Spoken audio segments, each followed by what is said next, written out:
This is the agenda for the presentation. For the first part, I will be explaining like what is Apache, what is happening right now, what is the status, and what are the new processes that will be following.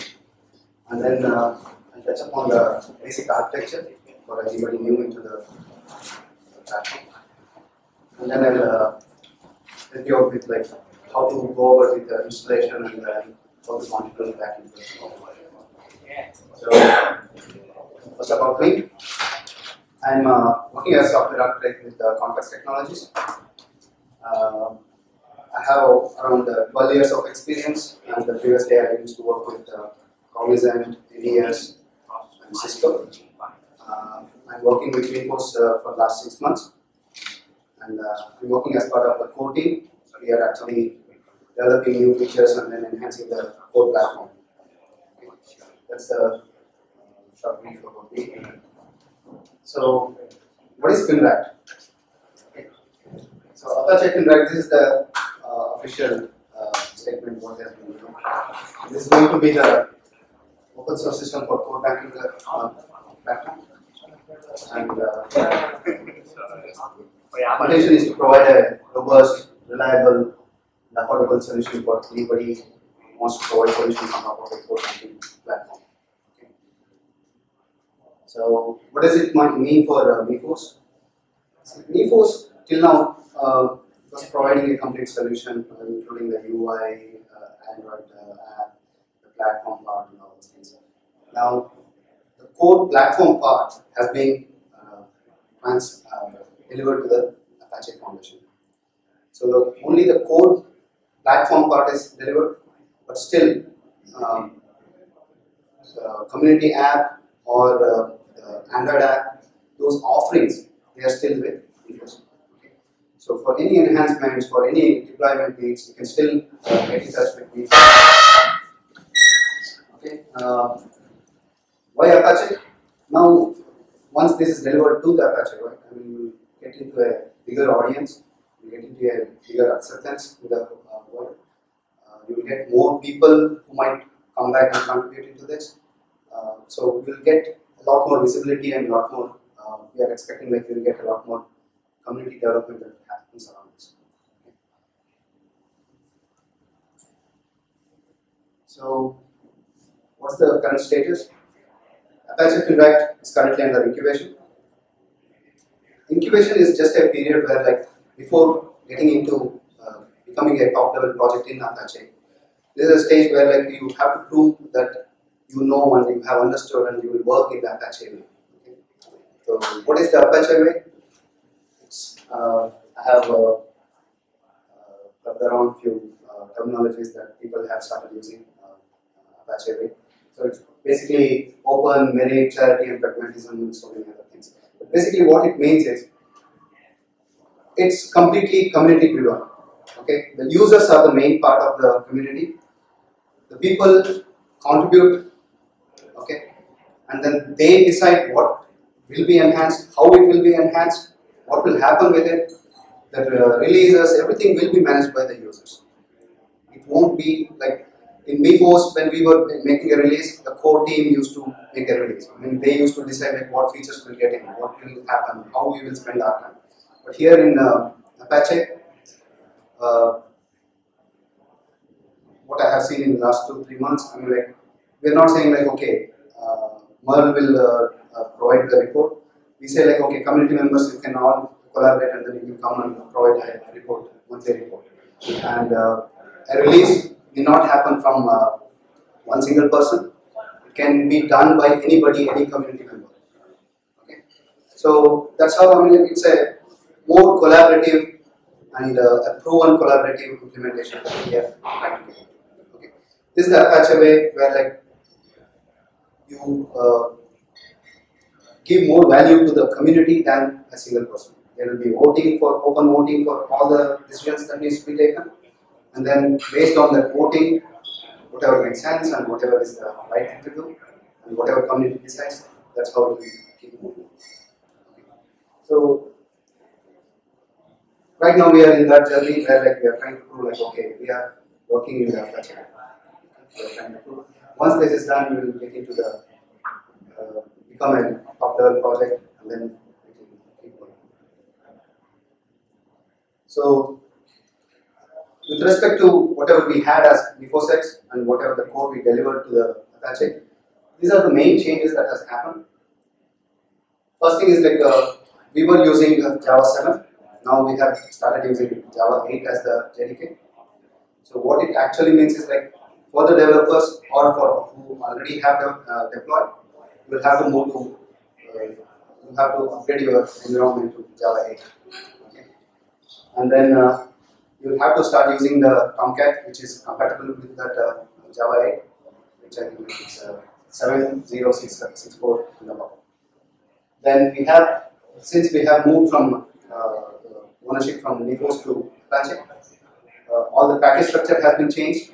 So initially all the source code folder structure was all Mifos platform. Now it's like all Apache Fineract. So it's a huge change. Though it's trivial, it's as good as like we have touched on each and every file. Okay, so when if you have already a deployment or a development thing, and you have home and then you have been deploying to your customers, you can move to this particular, you can merge to this particular branch. But if you have made any code changes at the import statement level, you might see a lot of merge conflicts, which you will have to resolve. That's what is the importance of this particular. Okay, now we will start using Apache license instead of Mozilla license.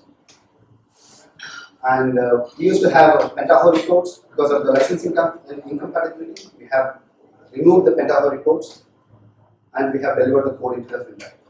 But while doing so, we have refactored the module a little bit, wherein like we have just given a service, okay, service interface, which anybody can implement going forward, and then they can add any reporting service as part of it.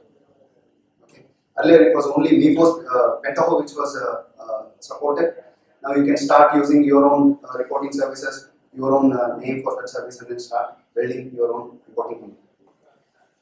But as part of Mifos distribution of the Fineract, we have added back the same Pentaho reports, and then we have. So JDBC driver, we used to use connector J, MySQL connector J. Again, due to licensing, we have started using Drizzle as the main driver. Okay.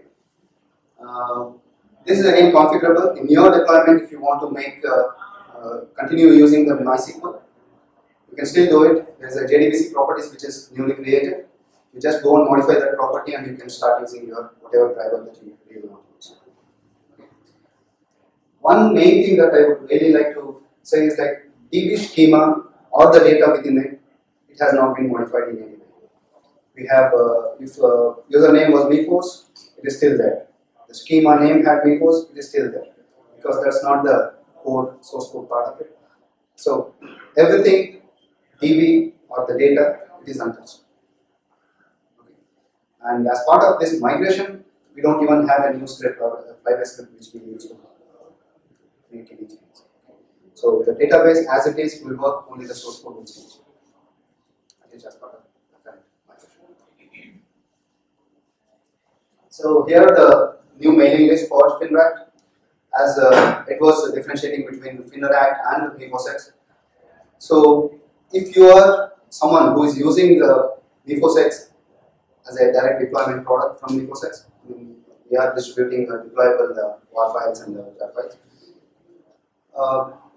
You would still send your questions to the Mifos distribution list, but as a platform developer going forward and a Fineract platform user, you would start using these mailing lists. First one is the users, where it's more of like people who are directly trying to use the direct product from it and who wants to just know what is happening within Fineract.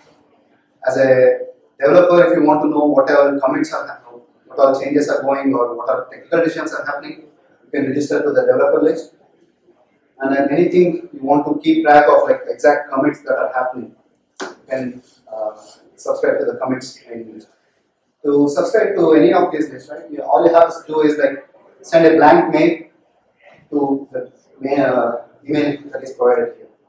So if you send a mail from whatever mail you want to user-subscribe@fineract.incubator.apache.org, you will be automatically subscribed to that list. To unsubscribe, the same user dash unsubscribe at, it will do the unsubscribe for you. Okay. And whatever conversations have happened on this mailing list, you can always find the archives of that in the links provided. Okay, so you can go back in time and you can see like what was the decision, how it was made. Okay. Now,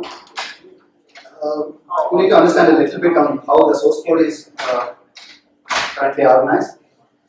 Now we have a repository which is hosted and maintained on the Apache servers.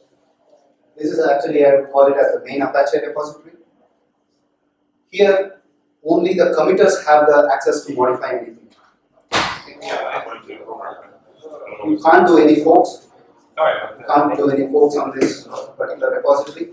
It is just a pure read-only for non-committers. A committer can make any kind of changes. They can create the branches and all those things. Okay. And there is a real-time mirror of this on the GitHub.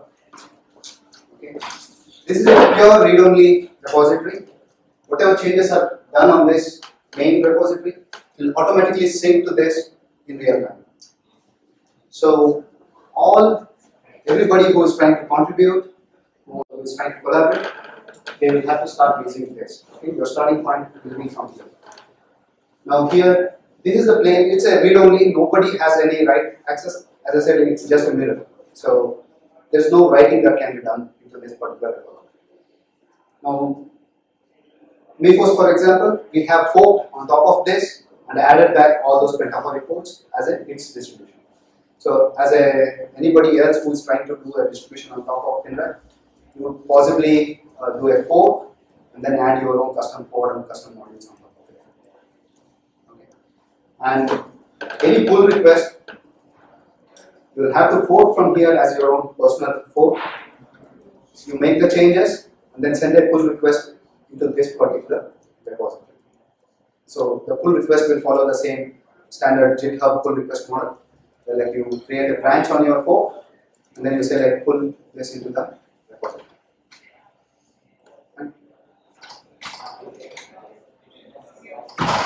So these are the Jira and Wiki links for the Apache Fineract.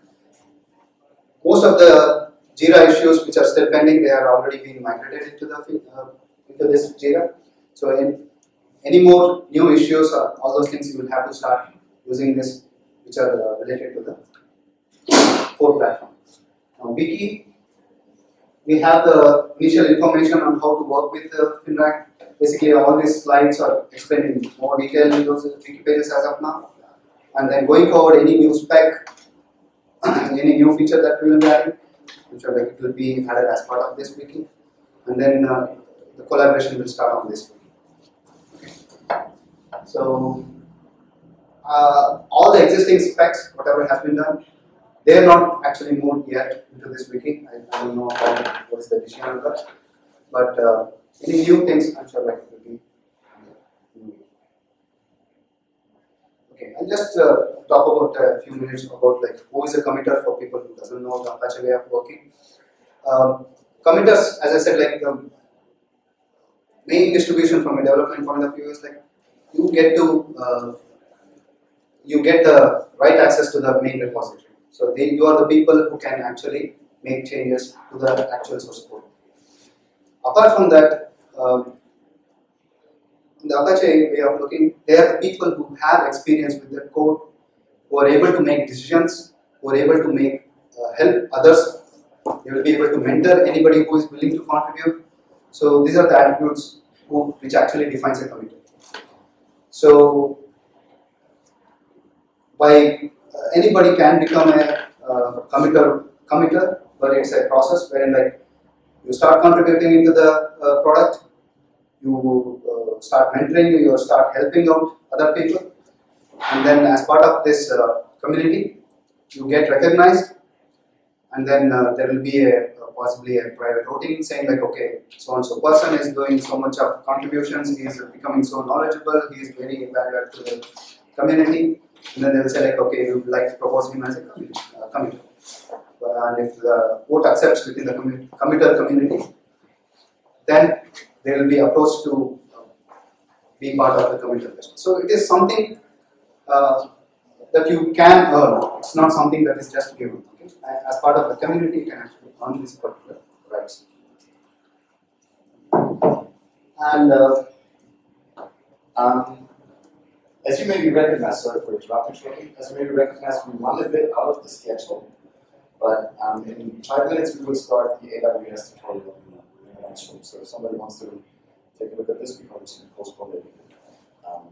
You can go in there. It's 7 minutes. We start with the postpone. No, this one is fine.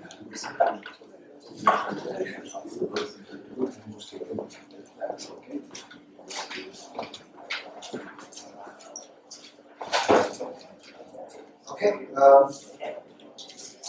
this is the versioning that we will be following within Apache Fineract.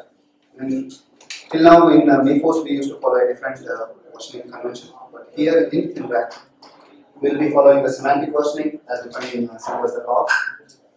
Now here we will be following the major.minor.patch convention. Anything that is not backward compatible, major version will be increased. Anything that is a new feature enhancement which doesn't affect the backward compatibility, a minor version will be increased.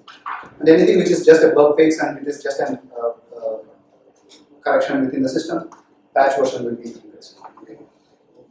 So along with this, I mean, like, when you are making a release numbering, you might be adding some more attributes at the end of it, like snapshot or release candidate, so on and so forth.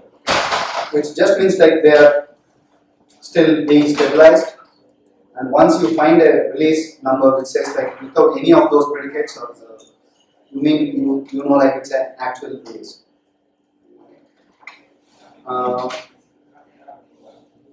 So coming to the release management, the current decision is to have a release starting every 2 months.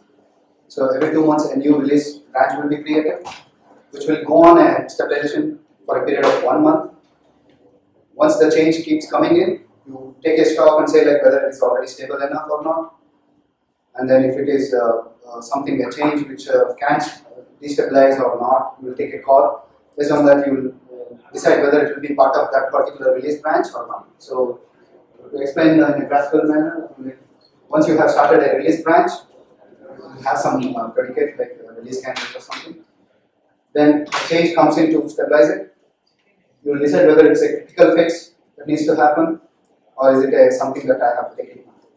If it is you have something you have to take it now, you will actually take it and then you will increase the patch version. But if it is something that can wait, it is not a critical blocker, maybe it will go into the next version. Okay. But if you are on the last week of that stabilization, and if you see some critical blockers, you might actually increase the stabilization period by 1 more week to actually make the release stable. Okay. So coming to the basic architecture of Mifos. So this is the platform that we have. This is what we call as the Fineract platform. This is where you find all the REST APIs which are supported. This is what is the system view of it. You use those APIs and build products around it. It might be a community web app, or it might be an Android app, or a mobile money integration. So you can have so many other business modules that can be implemented on top of this core API. Okay. Within this Fineract platform, we have mainly divided the components into infrastructure related module, then user administration related module, then the portfolio management module, accounting module. So like this, it's all divided into individual modules.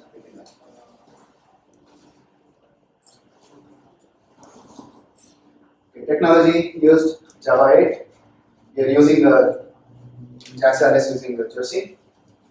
This is what we generally use for identifying the HTTP request that you are getting and then handling it to the command framework. Then we use JSON, which is based on the Google JSON package. Spring IO and then MySQL as the backend database. This is what we are using as part of the standard offering. So, basic principles that are followed in this core development. It's RESTful API. It's not a complete 100% RESTful compliant because like RESTful mandates a lot more attributes and a lot more things. But at least we are following the stateless and resource-oriented architecture. So we are giving out the REST APIs, but it might not be a complete REST. It is multi-tenanted in the sense like it is developed as a platform which can be deployed as a software as a service offering. Okay.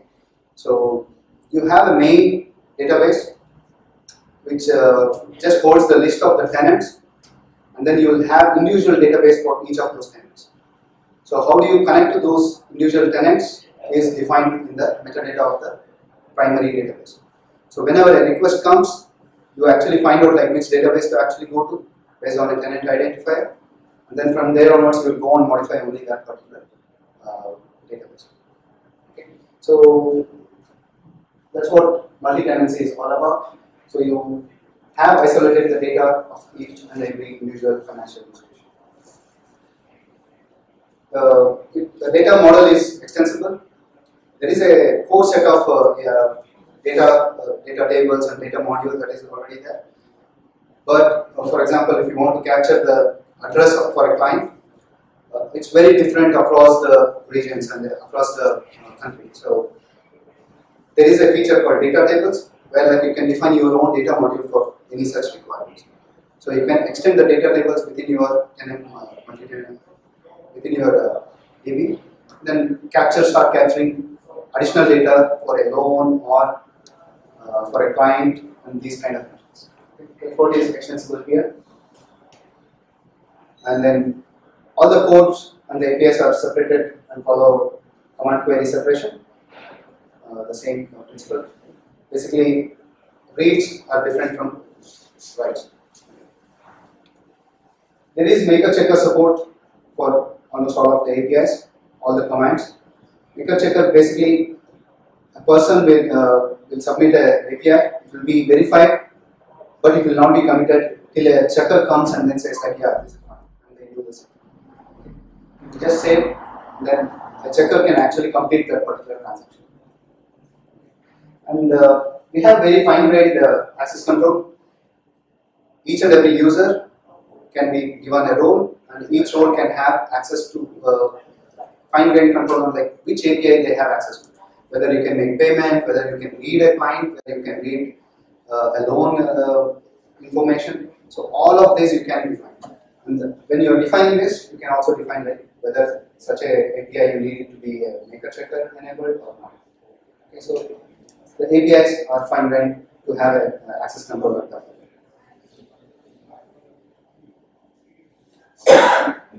So code packaging at the packaging level, all the vertical modules, whatever we just saw, we have they are having they come under the Apache Fineract package. And each of these will again have a very similar structure of like API, which actually defines what are the endpoints, API endpoints that you have defined. Handlers, they are basically the package which contains the commands, okay, who act on the right part of it. Then you will have service, which are basically modules which have the code to read and write from the database. Okay, they are the domain modules. Then domain, which encapsulate the database, basically the Hibernate or POSIX objects, API objects. Then data and serialization, basically useful in when you are trying to return a JSON object or you are making storing those JSON into the database. So this is something more, a generic structure that you will find in all of them. And all of the APIs, they basically follow the same kind of structure. If it is a read query API, you will first check the permissions, which you don't have to implement individually. I mean, like it will be a centralized code which does that. And then you actually fetch the data. This is where the individual APIs implementation will change. And then you convert that into a JSON and then you send it. Okay. When it's a command, and the same thing, you check the permissions, you locate the command handler for that particular command. That command handler will actually execute and then save the data back into the database, do all the business logic. You will store that particular commands in the history so that like you can always have an audit of like what all things are happening. Then the response is converted back into the JSON and then returned. So whatever you see 1, 2, 4, 5, it's a common framework related. It's more like the infrastructure part of it. And 1 and 2 in the read is part of the infrastructure. So whatever individual APIs that you will write, will have to only cater to that particular individual requirement. So coming to the installation, the prerequisites are like you should have a Java 8. And make sure that you have set the proper Java home variable. Then Tomcat, MySQL, and here most of the questions we get in the community is like they don't set the root password to be MySQL. I mean, this is required for your standard installation. Okay, I'm talking from the standard installation point of view. And they always keep saying like, okay, we are not getting the access and the community app is not working. The basic root cause is that they have not set the standard password. So GitHub account you should have. Added a new API or something, you have updated the API documentation, which is also part of the repository. If you have made any database changes, make sure like you have added a SQL script for that particular migration. And for example, you might have added a new column into the loan table. If your code has to start working, you have to add that SQL script, okay, and apply the next version. Then make sure like you have run the integration test and everything is passing as of that. Okay. This is something that we see missing in so many contributions. And try to make sure like you have a Jira on the Fineract and you have mentioned that number as part of your pull request, because that's the something that will help the committer to know like what exactly is being done and what is the intention behind that particular change. Also make sure like your work is sent as a single commit rather than 10 different commits for a single change. Just rebase or reset your head and make sure like it's coming in one single commit. This is mainly to help keep the Git repository clean. Otherwise, you will keep seeing like we have 10 commits, 20 commits, but very little value add. And make sure like you run this last command to check like you have added Apache license to all the new files that you have added. Okay, because all the code is supposed to be delivered with Apache license. So we have to make sure that. So if you just make sure like you have done all these steps, I think you're pretty much closer into getting your code directly into the main repository. Okay, you're open for Q&A. So I'll get all of this on the website, your presentation.